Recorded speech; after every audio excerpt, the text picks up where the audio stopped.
We are in the house of Awolowo. As a daughter of Awo, do you feel the way I feel? There's a spirit here that is special. Welcome to Historic Aristocrat. Kindly subscribe to our YouTube channel and turn on the notification bell so you don't miss out. We are in the house of Awolowo. I feel Awo. I feel the spirit of Awo. As a daughter of Awo, do you feel the way I feel? Oh yes, of course I do. This is home. I don't actually live in this house, but every time I come into the house, there's an aura. Yes, because this is where Papa lived to the end of his life, and this is where Mama lived to the end of her life. So this is where they both passed on. So there's a spirit here that is special. Yes. This was where the great Awo passed on? This was where he passed on, upstairs. And Mama passed on in her room downstairs. How many years later? A few years later. The great Awo passed on in 1987? Yes. What was that day like? My goodness. It was traumatic. It was a traumatic day. I'll tell you, I saw him by some strange coincidence. He died on Saturday. We don't know what time it was on Saturday morning. But Wednesday, Thursday, and Friday, I saw him on each of those days. On Wednesday, I was at work, and I just felt like giving him a call, and I called him. I said, I would like to come and see you. He said, come along. So I just came. He was in his office above the library down there. And we just simply chatted. Mama was away in Ibadan to represent him at some book launch or some event. So when Mama arrived, she joined us in the office. And I just had a good time with him and Mama. And I left. I went back to Lagos. On Thursday, he was the one who called me in the office in the afternoon and said, do you want to come and see me? I said, yes. He said, okay, bring Boju along. Boju is the nickname he gave to my daughter. That's her there. Because she couldn't say Boju very well. Her nanny at that time was from Benin Republic, so she adopted the accent of her nanny. So he said, bring Boju along. So I said, of course I will. So I called my sister, Mrs. Shuode. I said, I'm going to Ikene. Papa said we should come and visit. And she said, yes, I would like to come along. So she came. We met up at my house, and we came. And so we had a good time with him, a really good time in his bedroom. Then on Friday, he had an eye appointment with Professor Mrs. Oluni. So I had to come back again. And on that day, Mrs. Oyeduno accompanied Professor Oluni, and we were in his room. And he said, and Mrs. Oluni was saying, Papa, you read too much, you write too much, you are doing too much work. And he turned around and looked Professor Oluni in the face. He said he would work until the day he died. That was what he told Mrs. Oluni. That was not negotiable. No. So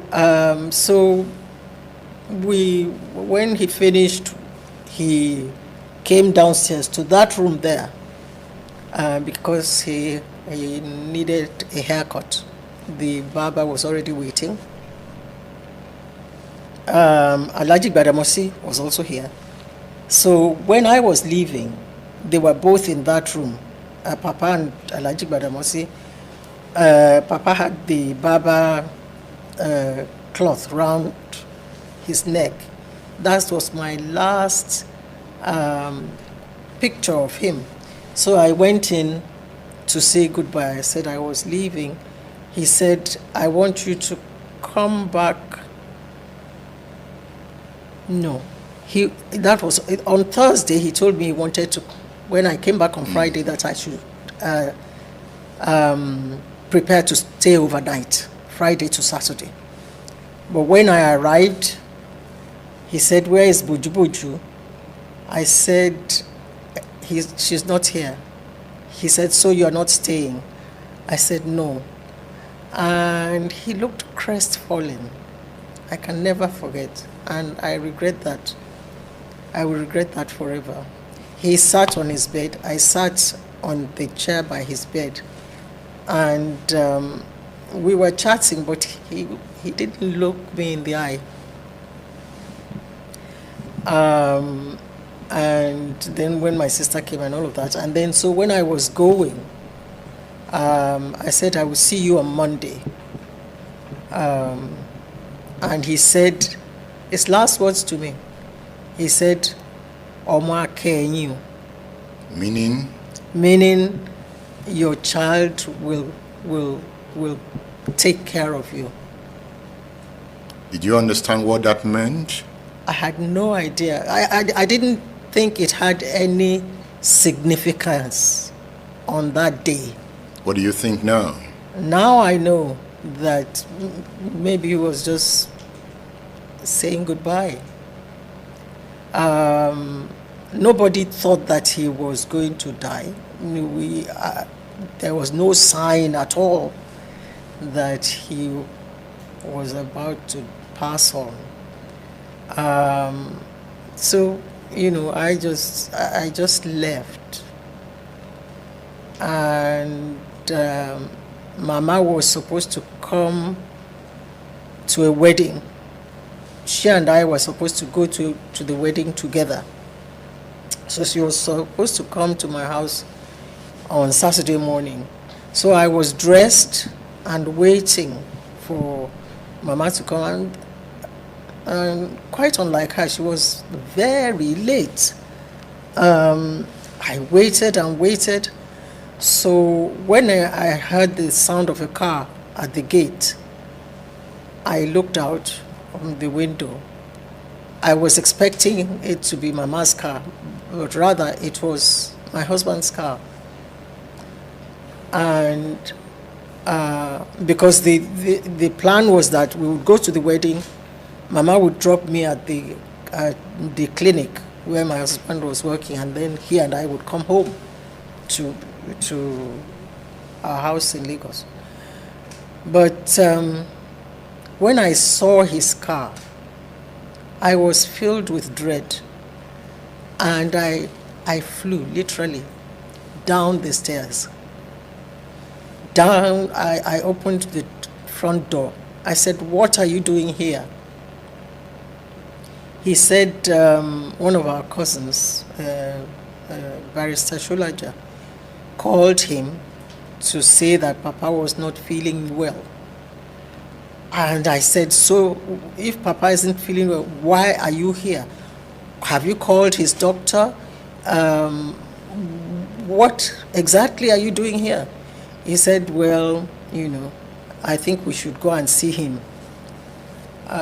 We used to do that, and in the past, when he wasn't feeling well, I would go or he would go and we would sort things out. And so I thought, okay, maybe there was nothing to worry about. So, but I cried all the way from Lagos to here, to Ikene. Why? I don't know why. Because at that time you've not been told the story. I know. And but yet you cried all the way to Ikene. Then when we got into town, I was looking for signs of commotion or well, water.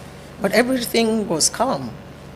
There was no sign that there was anything until we got to this compound. We got to the compound, the gardeners were doing their work. The compound was serene. One of his stewards opened this door.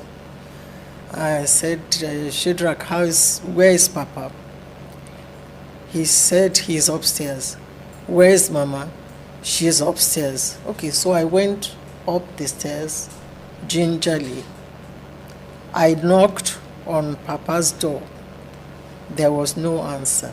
I tried to open the door. It was locked. So I tried to open Mama's door. That was locked too. So I knocked. And one of the ladies that were looking after Mama was the one that opened the door. And her face just told me the story. Nobody needed to say anything. And there was a blackout, I think, for me. There was a complete blackout. I don't know what happened for the next few minutes. And then when I came out, Mama said, well, this is what happened. That Papa had woken up in the morning, but he locked the door to go to the bathroom and all of that. And but that after a few minutes, she thought he should have come out of the bathroom. And she knocked gently. No answer. Knocked loudly. No answer.